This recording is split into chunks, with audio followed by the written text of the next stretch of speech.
The NBA Gambling Podcast on the Sports Gambling Podcast Network, presented by Shady Rays. Go to shadyrays.com and use code SGPN for 50% off 2+ pairs of polarized sunglasses. And we're brought to you by our NBA Playoff Survivor Challenge. We're giving away $250 cash and a $100 gift card. Sign up today exclusively on the SGPN app. Yes, sir. We are back with another edition of the NBA Gambling Podcast on the Sports Gambling Podcast Network. Know me, know the voice, know the guy. It's me, really real villain, real Terrell from Junior here at your service. And it is day 2 of the NBA play-in. 2 more games on the docket for the night between the 9 and 10 seeds. Scott Studio Rochelle with me. Scott, what's going on? Nothing much. Still trying to mentally recover from the end of that Timberwolves and Lakers game. For better or worse. Yeah. End? Not the whole game. I mean, I'm gonna just go ahead and let you have the floor and say what you want to say. I literally have zero comment on the matter. So when you finish, I'm moving on to the next topic. I'm not talking about the game. I do not have any comment for the bad basketball that I saw last night. So I will give you the floor. Okay, well, first things first, before we get into the full deep dive, I'll recap how I did yesterday on the show. Overall, it went pretty well. Ended up splitting with the Heat game. I leaned to the Heat, but I also liked the under, and the under got there. As for the Timberwolves game, I swept that one. Ended up having Minnesota plus the points, and I also had the under in that game. Playing game unders, man. Keep cashing, and they were 2-0 again yesterday.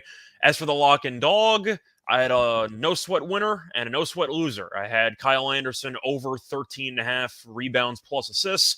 He got there in 3 quarters. And I had probably one of the funniest losses for a dog on the show in a while. I had Kyle Lowry under 7.5 points, and he he scored shit on you. Yeah, he did. He really did. You. He went over in the first quarter, I believe. But either way, ended up having a decent show and can't really complain there. But before I do all of the deep diving into that game, how'd your betting go for yesterday's games? Yesterday, I had the under in that game as well, so that got there. I leaned to Atlanta plus 5 and Minnesota plus 8.5, but I didn't end up getting to the window on those tickets.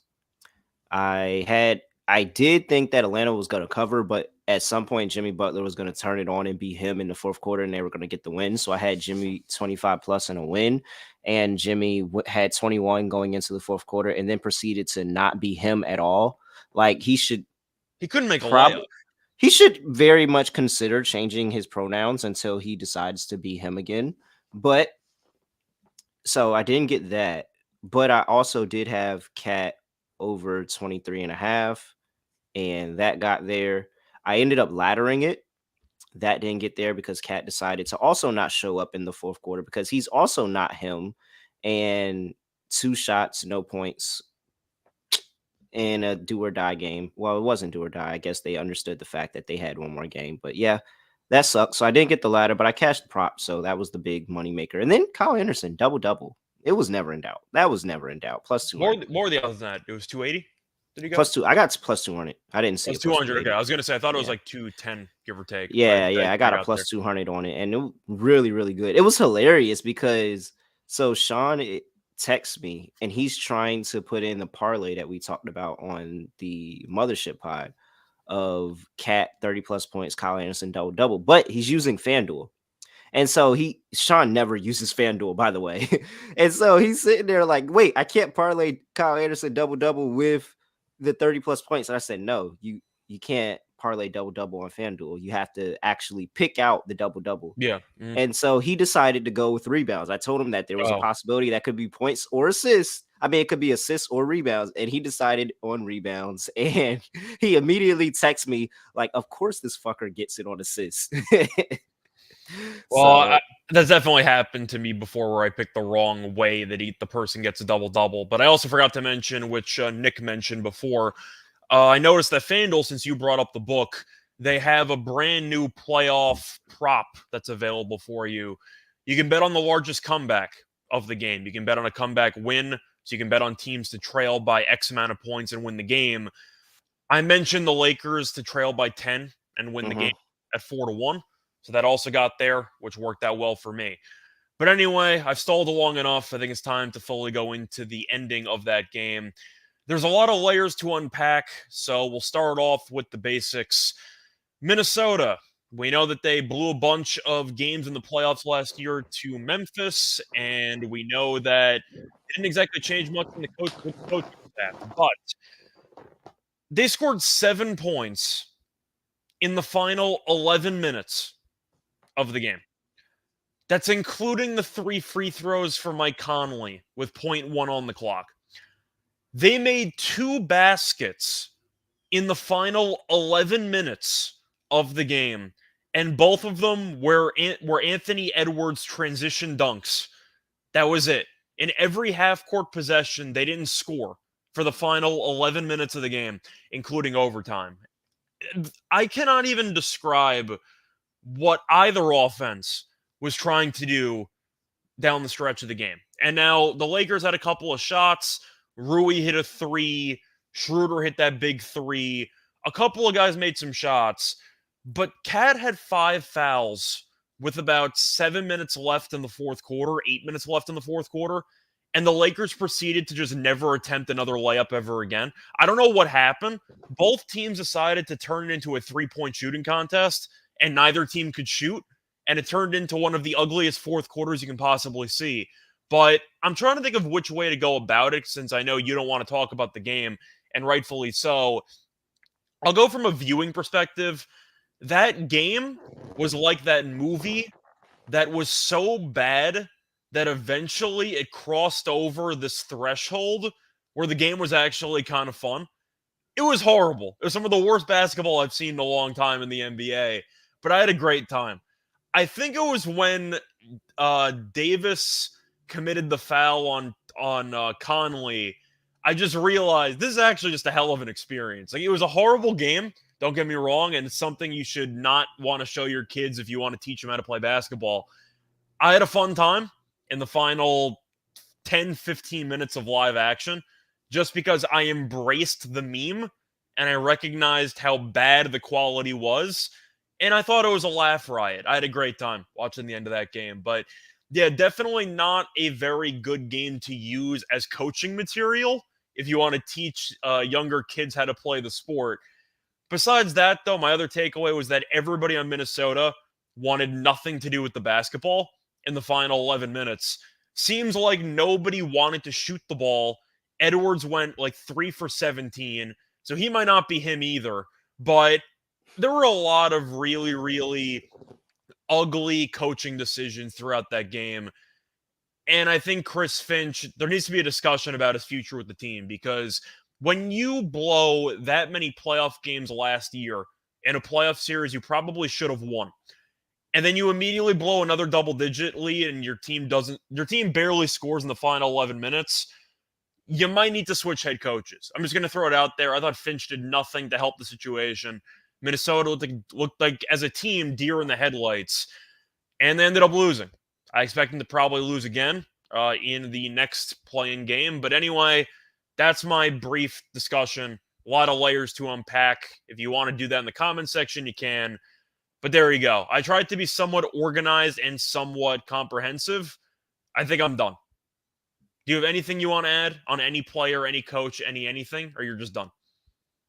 Oh, you're done? All right. Yeah, I'm just saying. I try not to take that much time, so. Oh, yeah. I mean, you're a lot better than the 7-minute Knicks rant that I gave last year. That was only 7? I thought that was like 17. Yeah, you would think. I'm pretty sure Moonoff actually timed it from when you got the first word in of the show, and we were 7 minutes into the show already. Yeah. My only note that I would say is that Karl-Anthony Towns had Austin Reeves posted up in the post. Oh, he ran away from the basketball. Not call the ball. Did not call for the ball at all. All right. So before we get into the breakdown, I want to talk to you about Shady Rays, because you can kick off the year into new gear with Shady Rays.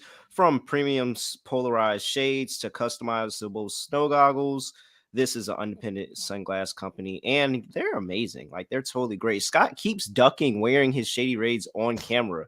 Like, he keeps avoiding doing it, and I'm waiting to see. Do I have them in my bag, actually? I might have them in my bag. Hang on a second. See, look now. So I'm gonna continue to read I while don't think I Scott tries. do, but hang on a No, he second. doesn't. He's. We're gonna try this again because Scott just never ever has his Shady Rays ready to go for the people so they can see how amazing they are. But it is okay because they also guess what? They have an incredible lost and broken replacement where if you lose or break your pair, even on day one, they will send you a brand new pair, no questions asked. I didn't have And them. there's no risk when you shop Shady Rays. Go to shadyrays.com, use promo code SGPN for 50% off 2+ pairs of polarized sunglasses. Try for yourself. The shades rated 5 stars by over 200,000 people.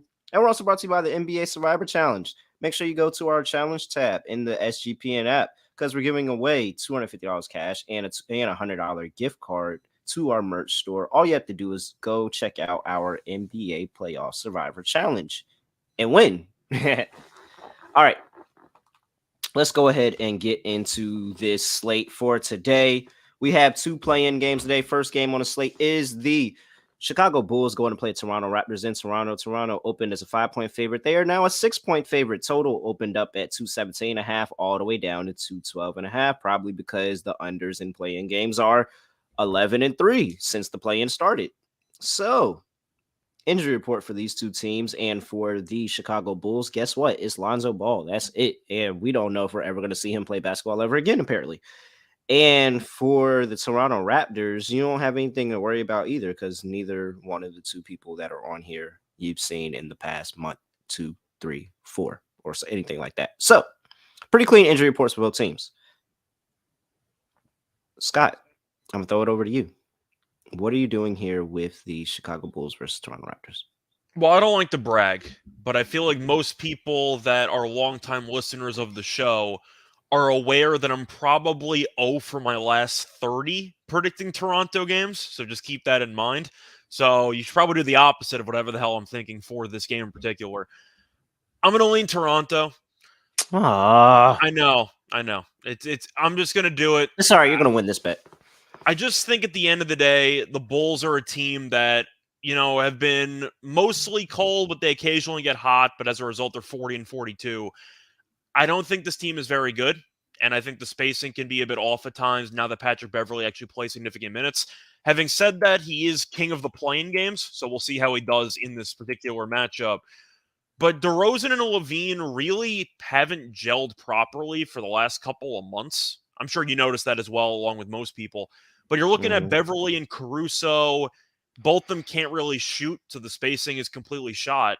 And I think at the end of the day, when you're looking at Levine and DeRozan and Vucevic, I just think there's a lot that leaves. I just think that you really expect more, or you want more from that overall roster, and they really just don't give it to you most of the time. Toronto, despite being a pretty hot and cold team as well, they were very good at home this season at 27-14. So I think they should be able to look sharp here. The home team did win every game this season in the head-to-head. It was the regular season, but still, the home team won each game by 6+ points. And I do think as a result, Toronto should look pretty good in this matchup. But Siakam, I think, is going to look pretty sharp because I think he's a pretty bad matchup problem for Chicago.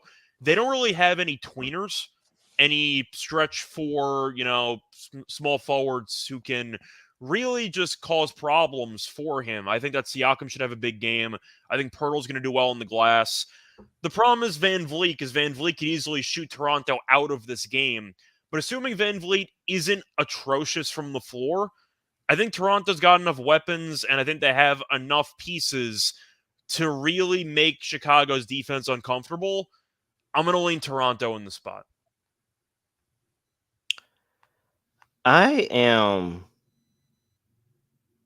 questioning who said that Patrick Beverley is the king of the playing game.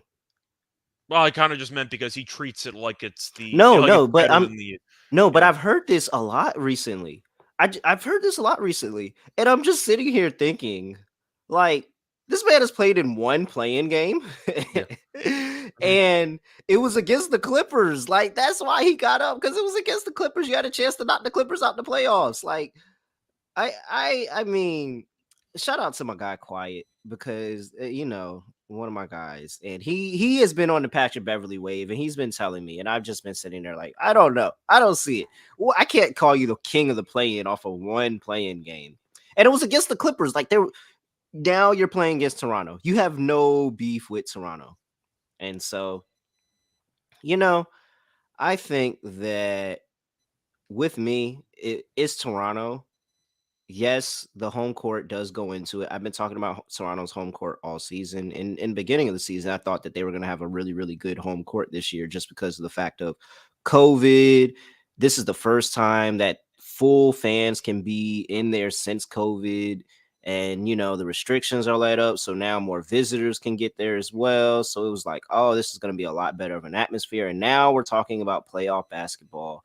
And last year they were at what, like 50% capacity, 60, something like that. It wasn't 100% when they had the series with the 76ers. So I'm like, oh, I like the home court of them this year. And I think that defensively, they have a lot of bodies they can throw at DeRozan, that they can throw at Levine, and really, really get those guys off their rhythm. Like, really, really get those guys off their rhythm, especially DeRozan, who hasn't been, Yeah. doesn't feel like he's been DeMar DeRozan recently. Like, it really doesn't. And so, DeRozan has scored more than 24 points in, well, I'll go with games played. And once again, Chicago was playing a couple games down the stretch, which didn't exactly mean much. But 1, 2, 3, all right, 3-1, 4-1, 5-1, 6-1, 7-1, 8-1. So DeRozan's had less than 24 points in 8 of the last 9 games that he's played. that's like insane to think about. It really is. And I know everybody's talking about the narrative tonight and the narrative of DeMar finally getting his lit back on the Raptors. And I am Did you know that 100%. Toronto? Did you know that he played for Toronto? I don't think enough I people have had talked no about idea. it. No idea, by the way. I just learned that literally before we got onto the show today. But I'm 100% for getting your lick back. 100%. But this was like 5 years ago.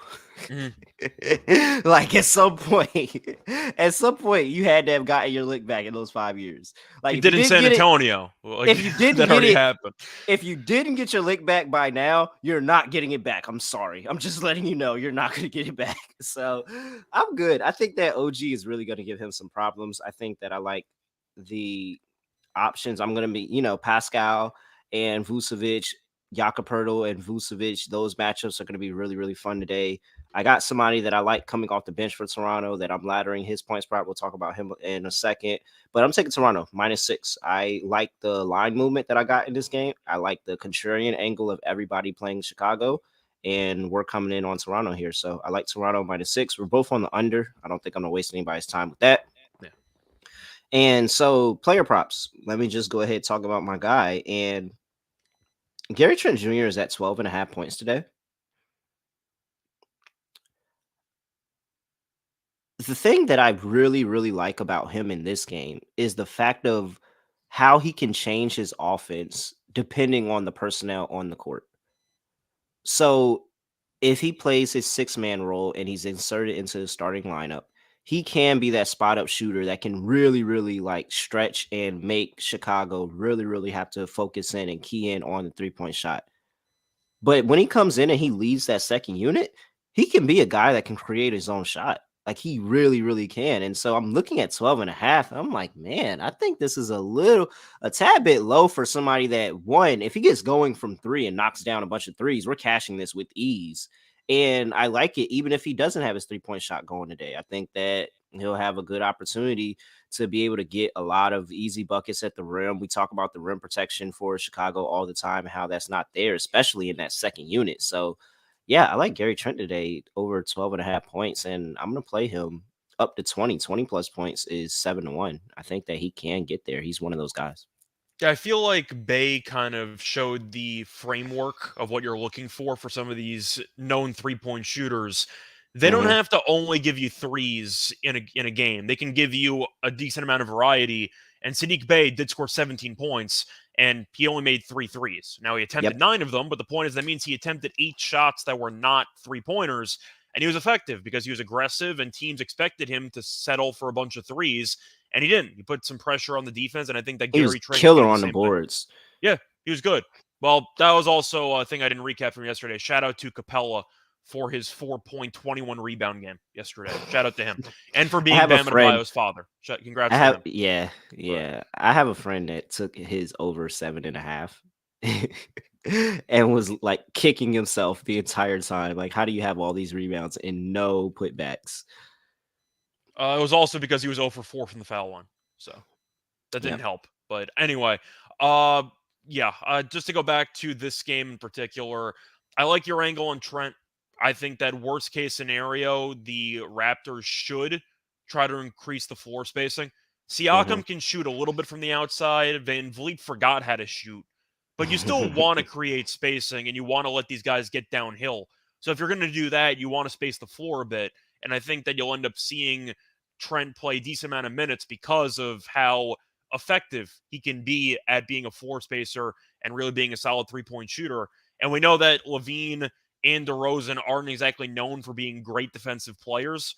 I'm being pretty generous with my words there. They're not good at defense. I think you really can give both of them problems if you use Trent and have him run around screens because you're assuming that DeRozan or Levine is going to have to somewhat chase after them.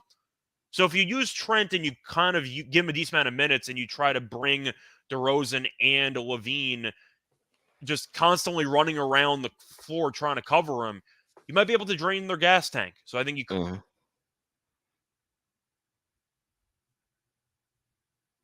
Oh, Scott. Is Scott gone? Or am I gone? Can somebody in the chat tell me if that's Scott or me? I think it's Scott, but it could possibly be me. I'm not 100% certain here. Because I'm moving one video. My video's fine, but Scott stopped. Are we good now? Oh, Scott. Okay, you're back. How's it So going? it What's was up? you. All right. Hey, Okay. so I was Cool. literally trying. I was like, is this Scott that's messed up, or is I'm it just gonna me? ask, what's the last thing you heard me say? I honestly don't know. I said to Gary, Trent's gonna run around a lot. That's Oh where yeah, we're yeah, at. yeah, So yeah, there you go. Yeah, your turn. Hey, now everybody's now no, because there's a delay Yeah. when they send the messages through YouTube. So now everybody's letting me know that it was Scott. Yeah. Mhm.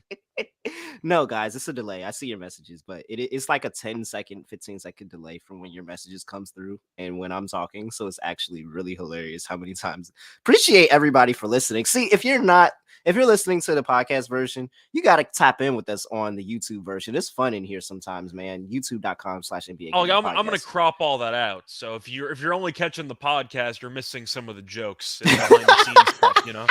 I'm cropping that whole thing out. No. But Oh man. All right. So any other props that you like today for them? so since we're expecting a rock fight, totals around 213, and we like the under. Mm-hmm. I gotta like rebound props for a lot of guys. Whether it's going to be Pirtle, whether it's going to be Vucevic, despite the fact that he seems to always burn me when I like his rebounds. I Yep. like Siakam rebounds in this game. I think he's got a decent shot at a double-double, but it's mostly just going. I'm going to keep riding the under train because it keeps working. You said it's 11-3 in the play-in games. Yep. That means there's a lot of rebounds to be had because you're going to be seeing a lot of really ugly possessions at times. So I'm looking at rebounds, and I do think if you want to look for some value plays here, Siakam's at 8.5. The over's plus 110. I don't mind that. If you want to go for Scotty Barnes at 6.5, I don't mind that on an over for 125. My question for you is, do you think Pirtle's going to play enough minutes to grab 10 rebounds, or do you think he's going to have some type of timeshare with Achua? I'm assuming he'll get enough playing time, but I'm going to ask. That is a good question because I think that Achua has actually started to work himself into Nick Nurse's circle of trust. Like, how we talk about Tom Brady in NFL, Tom Brady's circle of trust, and it consisted of Gronk and James White and Edelman, yeah, and that was it. Like, that was only guys that Tom trusted. Welker was in that trust before the Super Bowl, and then he got thrown out of the trust. Yeah, he definitely he got kicked out, and now he has a Butterfingers. He has a Butterfingers sponsorship. So, No, but I feel like, Nick Nurse has increased his circle of trust of the starters, Gary Trent, and I think Achua is now in that circle of trust. Like he's been getting solid minutes regardless of how much he likes to play his starters 40 plus minutes a game. Achua always finds some time in the lineup when he's healthy. So I'm actually very curious about Achua as well. I don't see a line out for him yet, but if they depending on what they set it at and if I get plus money on his rebounds, I'm probably gonna take it, to It be was mostly honest. about Pirtle. I was kind of wondering if you think, as a result, you're going to stay away from Pirtle props because you think his minutes might get cut into. Because him Nah, I think and Achua are not going to play together. no, they're not. But I think he does see a little bit. I am afraid of Pirtle. I'm not gonna lie. I am afraid of Pirtle. I think he finishes with like 8 or 9. And then like it's not gonna be a bad game, but it's just like the workload isn't there. It's not going to be And a bad game, especially but if it's he just 9.5. especially if he gets into foul trouble against Vucevic, like that's gonna be tough. Because I don't think they're gonna want Pascal defending Vucevic for that same reason. If Pascal's in foul trouble, that's gonna be really, really bad. I think you're more willing to risk Jakob Poeltl coming out than Pascal coming out. But I mean, it's at 3.5 is minus 150. Is there any value on Patrick Beverley? I Maybe think there at might be. 5. Like It's maybe if about we the just minutes bring him up once to again. 5. Like, Yeah. I don't mind it. We're expecting rebounds for a lot of guys because we think they're going to miss a bunch of shots. And Beverly, we know, is a pretty good rebounder for a guard, but it comes down to playing time. And when you really think about Beverly's role in this team, whether it's might be a reason why this team's below 500, but he's the main source of identity for this team. Like, I think he has to play minutes, even if he's not going to give you anything offensively. And you're looking at the playing time that he's had.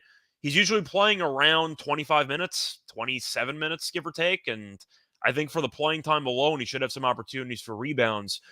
Any thoughts on Kobe White? Because I feel like a discussion you could have in a lot of these playing games or playoff games. What do you do with the guy that was randomly on fire to end the regular season? And but who was it that was just who? It was somebody last night that was hot. It was Mike Conley. Mike Conley got hot. And I mean, Mike Conley's a starter, but Mike Conley got really, really hot towards the end of the regular season. And then it just all exploded in the play in. Mhm. And so But Kobe White's been really good the last couple weeks. That's why I brought I it up know. because I see Darius talking about Ayu Sunwoo unders.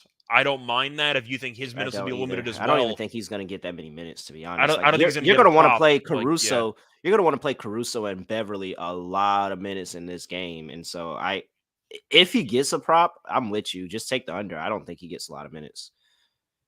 Do you think White will get minutes though, or no? Because Yeah, he'll I give think you he some does. spark I think offensively. he forced himself into the rotation more. I think he has to play more because Beverly and Caruso can't shoot. And they're gonna need So some other he level of gives you a scoring. different look. He gives you some type of playmaking with a bench unit worst case scenario. But if I told you that the Bulls were down by 15 and they needed a scoring punch, Yeah. I could see White getting a boost in minutes because once again, Beverly and Caruso are not good offensive players. I think that's how I would play it. If I play it, I would wait till they drop IO and then I would play my White props, but I would parlay it with IO under because I just don't. If White plays and I don't see IO like getting any type of work at all. I don't think we're going to get a prop on Ayu. I think his minutes have been that limited that I'm not exactly sold on him. He played 38 minutes against Dallas in a game that didn't matter.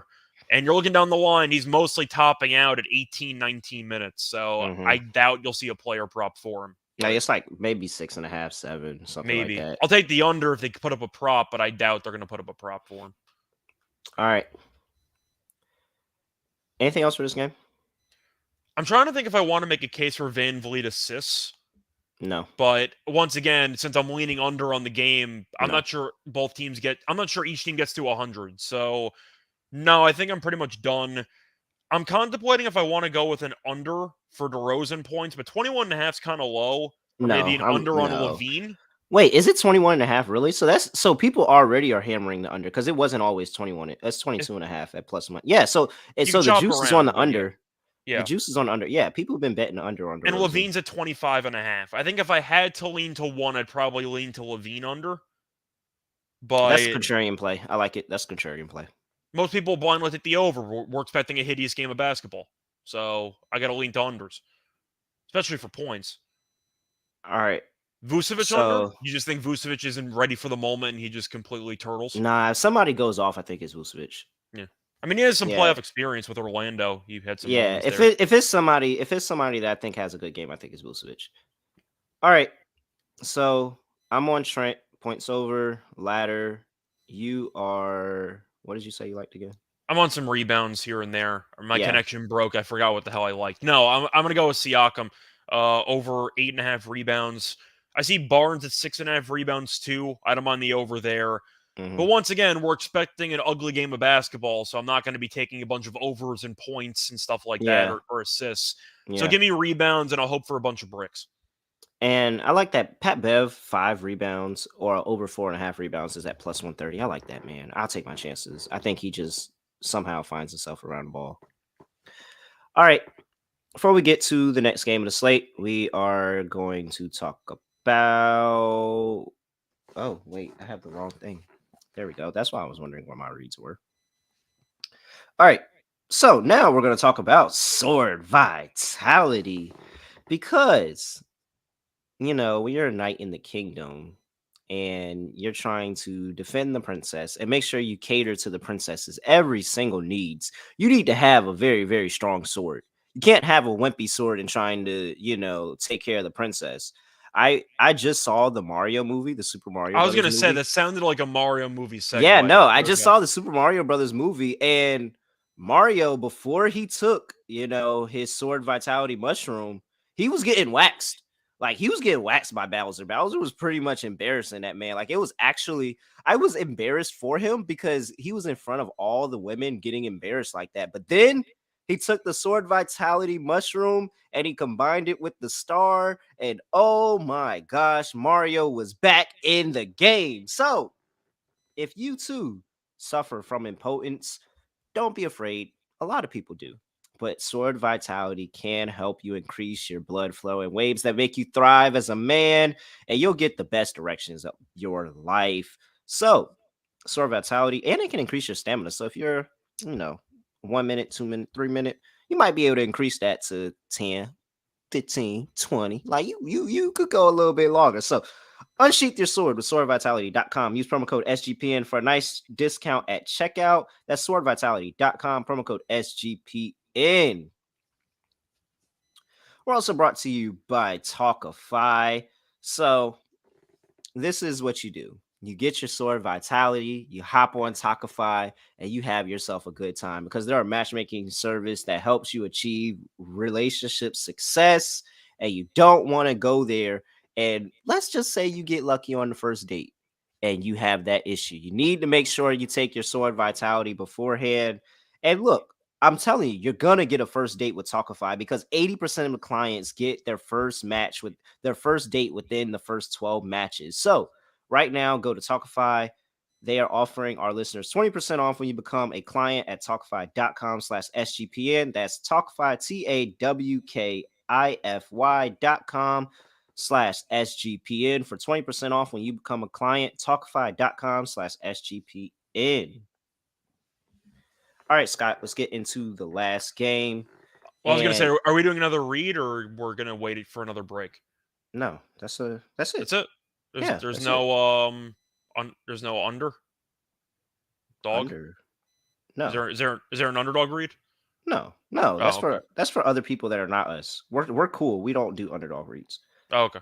Yeah, because everybody knows that I get my injury report from underdogfantasynetwork.com if you want that injury report. So we don't have to do the underdog read because they know I'm reading my injury report from there.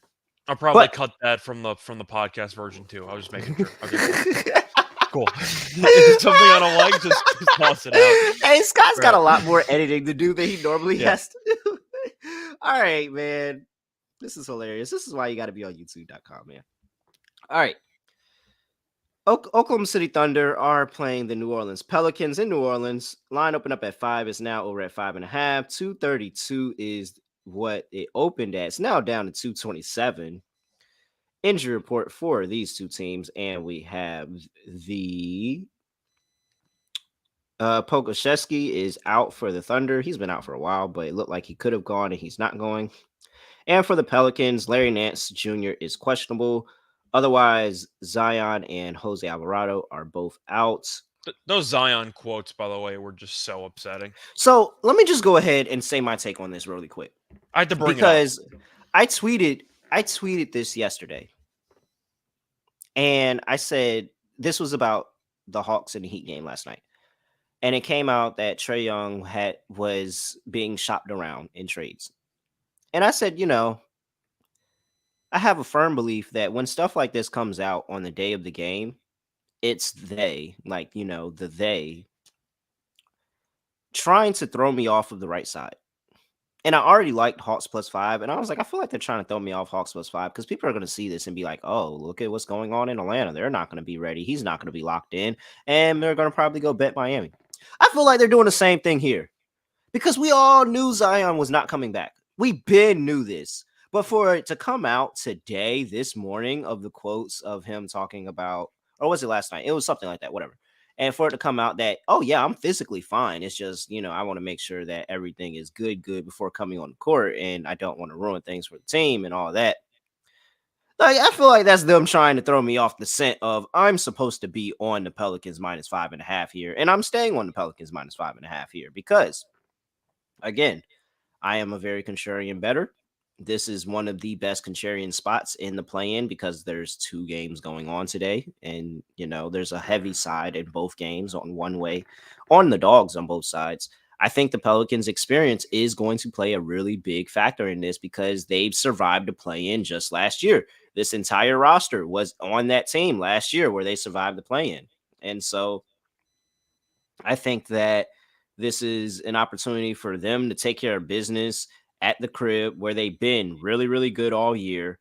I They're think that they 27 and have, 14 straight up at home. yes, I think that they have more options to go to with the basketball in terms of scoring, in terms of just taking a game over rather than, you know, I know SGA is going to have a good game. I know SGA is going to be him. But is Giddy gonna have one of those nights where he can really shoot the ball?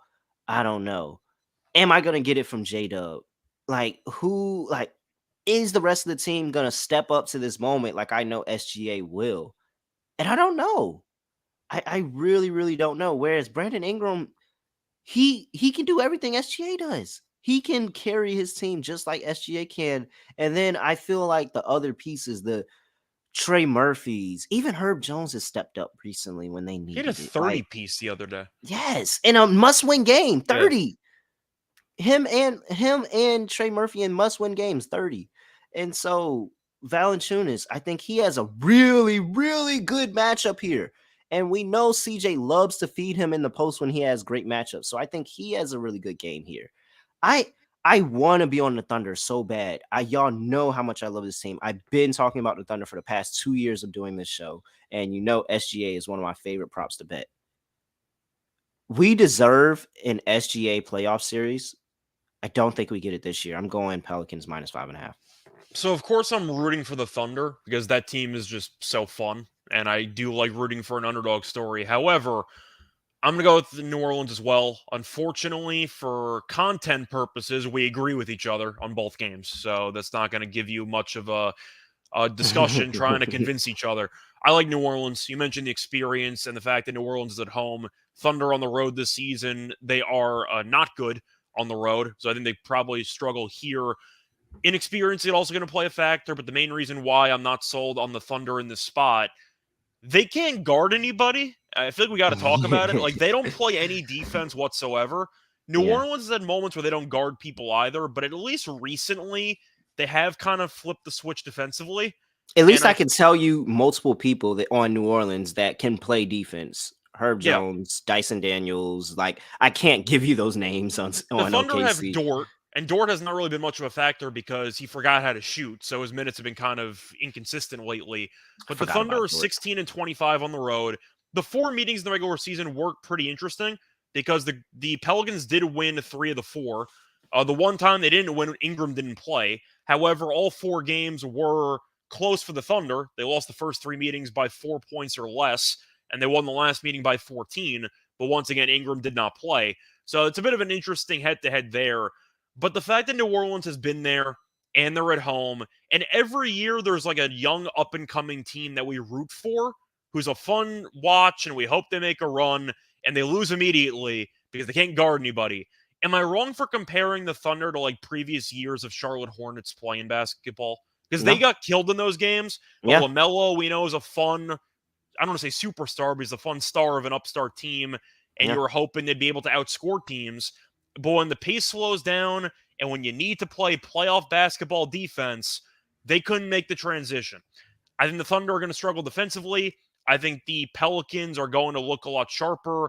And on the boards, I think New Orleans is going to kill them on the glass. I'm going to go with the Pelicans here. The Thunder are a fun basketball team, but their style of play, in my opinion, doesn't translate well to playoff basketball. And I think they get partially exposed here. Is it going to be a blowout? I'm not saying that. I think a game might be No, close. wait, no, because when you made that Hornets conversation, that was a real, like, that was a very, very real conversation of Yeah, that was the they are thing. very similar to the Hornets, and the Hornets got killed in the play-in because they couldn't play any defense at all. Twice. I wouldn't They got killed twice rule in out the a play-in. blowout. I don't think you can rule out a I blowout. was going to say, I'm not calling it a blowout per se, but I think New Orleans wins by 10. What's the 11 plus win margin? Plus 180. I'll pull that up. Okay. That's not bad. It's not bad. I would have liked to see more, but it's not bad. But if it's like, what if it's like a major blowout where it's not even close? Like, I'm just like New Orleans wins by 20. You think that's a possibility in this game? Yeah, like it's just that who's the better rebounding team? New Orleans. It's not even close. Who's the better as a whole? Who's the better offensive team? Offense is tricky in terms of points per game. I'm assuming efficiency wise, probably New Orleans, but I actually don't know. Let me pull that up. Because the pace is going to throw things out because the Thunder play so fast. They're probably close to New Orleans. I got to check that though. I feel like I slightly lean New Orleans. I mean, it's really SGA that's pulling the OKC offense together for me. Sure, this Ingram's been close to Shea recently. Ingram's been really good for a month. Yeah, and everyone knows. And so I've roasted Ingram for a while. He's been very good for the last. But let's just say BI and SGA cancel each other out. I feel like that the rest of the supporting cast offensively, I'm taking the Pelicans. And if I'm doing that, and they are also the better rebounding team, and I think they're the slightly better defensive team as well, this just feels like everybody wants, okay, I know I want to be wrong so bad. And if I am, I will come up here and I will gladly say I was wrong. But I just don't see it for OKC, man. I don't. By the way, look at the actual numbers for offense efficiency. Oklahoma City ranked 16th, and the Pelicans rank 20th, but they're separated by 0.4. So they're pretty close to each other. But the Thunder are technically the better offense. Yeah. Okay. I'm still on the Pelicans here, -5.5. I just think I'm gonna go on with the experience, and I like the rebounding metrics. I like all of this, and so. And you're getting a great home team against a bad road team. Yeah, like that. I feel like this is the side to be on. I think this. I feel more confident about the Pelicans in this spot than I do about the Raptors. I think. So. I agree with you there, but that's also because I can't pick the Raptors correctly to save my life. So, all right, we both know we both want under to have anything to really say about that. Even though if there was an over to hit, it's this one. I will 100%. Say this though: the first quarters have been pretty ugly in a lot of these games. I think I would bite the bullet and hope for a better number in play. Mm-hmm. I think you could see a fast start for both teams offensively. But if this total crosses like 230, I'd take a live under. But I think at some point in this game, you'll get a number higher than 226.5. You agree with that? Yeah, no, I agree. I think I like it. Daniel saying the Pelicans couldn't beat the T-Wolves. Please don't make me go on my phone and tell you all the teams that OKC couldn't beat to put them in this situation in the first damn place. So they should have added the Pistons to that list, but they got bailed out by please don't make me go on my phone and pull up all the teams that OKC couldn't beat to put themselves in the damn situation in the first place. They should have really been in the game last night, if we're being completely honest. All right, props. I mean, I think it's pretty easy for me. You know, I'm doing my same thing that I do for basically every Pelicans game, and it's Brandon Ingram points, it's CJ assists, and it's Jonas rebounds. I feel like that's the holy trinity of the Pelicans games. It feels like when they have good games, those three hit those three props, and I'm just gonna keep going back to it. And then I'm on SGA. SGA, I feel like I kind of have to be on, but I am wondering if Herb Jones even limits Shea to a mediocre night, an inefficient 25. OKC's screwed, right? Like they don't have a Yeah. plan Oh B. yeah. No. If Shea actually like if Herb Jones has a really really good game against Shea today, that I have this that is the situation where they get blown out by 20. They just don't 100%. have a backup option. That's how I look at it. I think that's going to be the problem that they have. I'm trying to think of what else I want to consider taking for props. I like Murphy threes. I'm a big Yeah. Trey I'm Murphy on guy. Murphy and Isaiah Joe, I think are very good uh Yeah. 3-point props for today. I've been praising Trey Murphy since last year when I watched him play. I just think he's a very good player, and I'm happy that he's Mhm. finally getting his flowers around the league. Besides that, though, I see Herb Jones's points are at 11.5. Mhm. I think I would lean to the under there based on how much energy he's going to have to use defensively on Shea. He might get into foul trouble as well. We know that Shea's crafty at getting to the line. So I think I'd Mhm. probably lean under with him. Besides that, I see Isaiah Joe's at 9.5. I think I'd rather just take the threes on him. I'm trying to. Ingram's at 29.5. And I think it's a good matchup for Ingram. He might have to deal with Dort, so we'll see who Dort's going to end up guarding. Is Mhm. 29.5 too high? For BI? No. Yeah. You think that's fine? No, I think that's straight. Because he's I gotten I a lot would of assists lately. I'm That's still gonna I'm wondering if he's going to facilitate more. it's gone up because of how he's been recently, but That's what I'm saying. man, I'm wondering if this number's a bit too inflated. Because he can maybe walk a into tad 13 bit. assists. I think that I think that if you're nervous about it, 25 and a win is a pretty good way to get that down. But Yeah, I think he's due for I think he could do a 30 piece tonight. I truly he do. can, but Like, it's the fact especially that with the he's fact with yeah. CJ, because even though I'm saying that I think the Pelicans offense is better than OKC, again, this is a 9 and 10 seeds playing. These two teams are not good. And so with CJ's hand injury and the fact that he hasn't been able to have his shooting touch recently, I think that the scoring can fall on a lot more on BI in this game. Like, yes, we've seen Trey Murphy and Herb Jones step up, but we're not expecting that consistently. Like, I think that there's a world possibility where BI at one point in the game has to take the game over by himself. Yeah, I was just saying with McCollum there and with Murphy getting a bigger role and all the guys they have, I do think Ingram could have an assist game where he settles for like 25, doesn't shoot much because everybody else Hmm. is open as well. And Terrell's mentioning Ingram's PRA. That I don't mind. I kind of want the assists included because I do think that he could be in line for a solid performance. Points, rebounds, and assists for Ingram is 44.5. The So problem you he run let's into just there is, pistol him down for 25 points. yeah, And what does that put you at? you need 19 19 left? and a half. Like that's the problem you run into. Oh yeah, that is a little.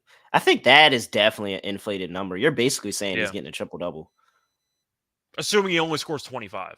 Yeah, Yes. like that. So is yeah. I think you're just better off taking him single. I don't know if I like his points, rebound, and assists because it's too many ways I can see that not hitting. Yeah. Like, what if he doesn't? What if he has one rebound? He's had games where he has like one rebound. Like, that's really gonna kill you. I'm trying to think if I'm tempted by anything else. I see. Oh, sorry. You can mention any props you like. I'm just going to scramble Oh to no, see I if said there's. mine. I gave mine. I'm on my holy trinity. I play it almost all the time when I like the Pelicans in a game. Ingram points, CJ assists, Valanciunas rebounds. I do like Valanciunas points today too, though, and I think that they're gonna feed him in the post a lot, and he loves to go to work when he has undersized people in the post. So I do like his points as well. Yeah, I think And we pretty much covered everything I wanted to. all right, so let's go ahead and get into lock and dog time for day 2 of the NBA play-in. For my lock, I'm calling my shot, man. I think that while I really want to be wrong about this, I don't think I am. I just don't think this is the spot for OKC. Give me the Pelicans -5.5 for my lock. For my dog, Uh, Giddy, can you? No, I don't know if I trust Giddy for the double double today. Let me go. Let me go back to my guy Gary Trent. I think this is a Gary Trent day. Let's see how freaky I want to get with this. Let's do Gary Trent for 15 points at plus 170. I'll do that.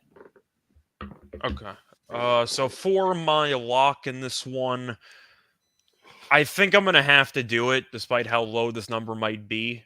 We keep talking about unders in the play-in, and they keep cashing. It's a low number, but I think it's warranted. I'm going with the under in the Bulls-Raptors game. All right. Neither team really wants to run, so I think you're going to see a pretty ugly half-court battle between these two teams.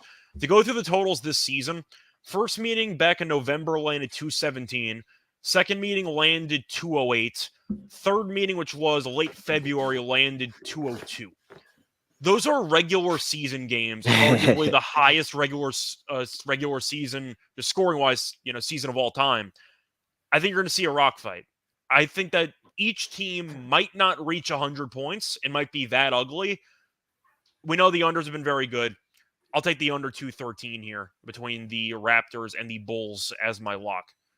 And for my dog, I'm trying to think of what dog I actually like, because I agree with you about New Orleans. I think New Orleans is going to win comfortably.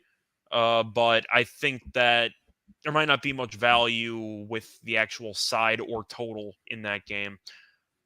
What am I tempted by here? Sorry, I'm just quickly looking at. Valanciunas rebounds. I thought about it, but he's actually not done that well against the Thunder because they play so fast when, just in general, that he kind of gets played off the floor.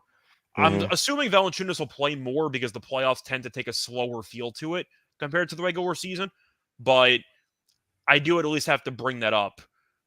Pascal double-double. I'm thinking about going for an even hotter take because it's really tough to be worse than my Lowry under yesterday, so I'm kind of feeling a heat check.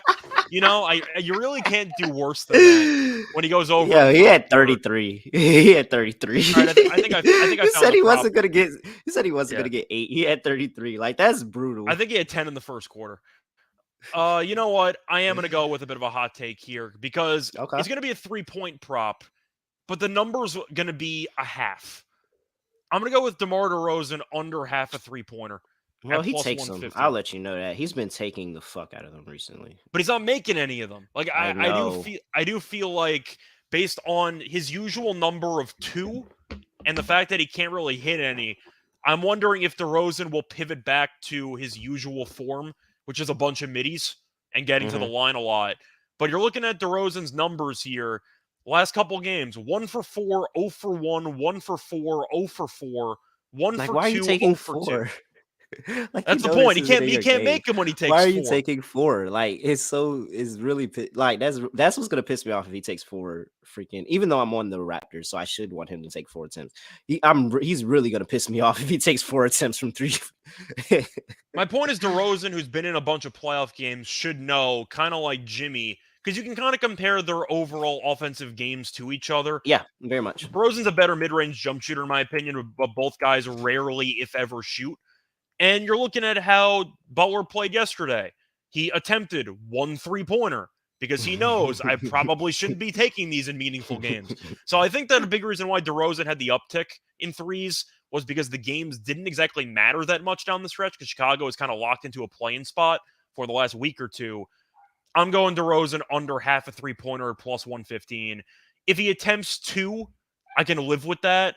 But if he attempts 4, his coach might slap him. So I think he's going to attempt 1. I'm on the under. I just think DeRozan's going to realize in a meaningful game he can't afford to keep taking these threes. And he might not attempt 1 in this game. But give me the under half a 3-pointer made at plus 115. All right. If you're not already, make sure you subscribe to the NBA Gambling Podcast. Make sure you subscribe to us on YouTube, subscribe to us wherever you get your podcast, and follow us on Twitter at SGPNNBA. Leave a review. I do want to ask you, though. I kind of want to start a brief new segment for the playoffs because I do think this props can be very profitable in the playoffs. You're 1-0. Yesterday, I gave out the biggest comeback, and I had the Lakers to be trailing by 10 and win the game. We know the NBA is crazy, and you get a lot of teams that are trailing early, and then it's a game of runs, etc. Mm-hmm.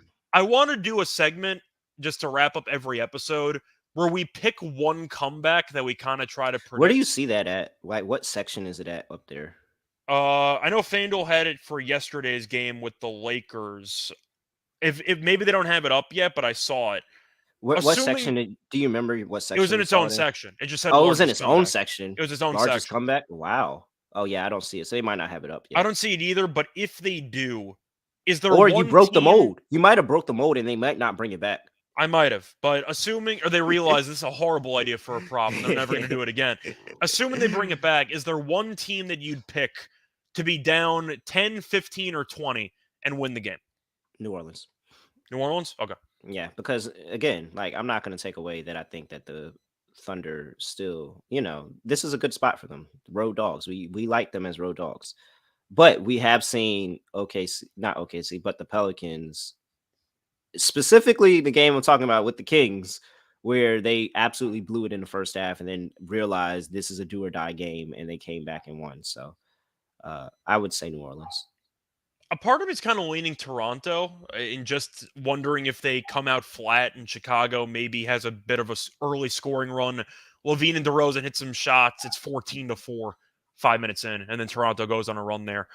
I can potentially see that, but either way, I do think that New Orleans has a shot, but the Thunder have been really bad in the first quarter lately, so I am a bit concerned about them getting off to a fast start. I can see a world where Chicago gets off to a decent scoring start, Toronto starts off slow, and then wakes up. I think I'll lean Raptors for that one, actually. All right. Other than that, I have nothing else to say, nothing else to do, no other way of ending the podcast. We're just going to end it like this. We are out of here.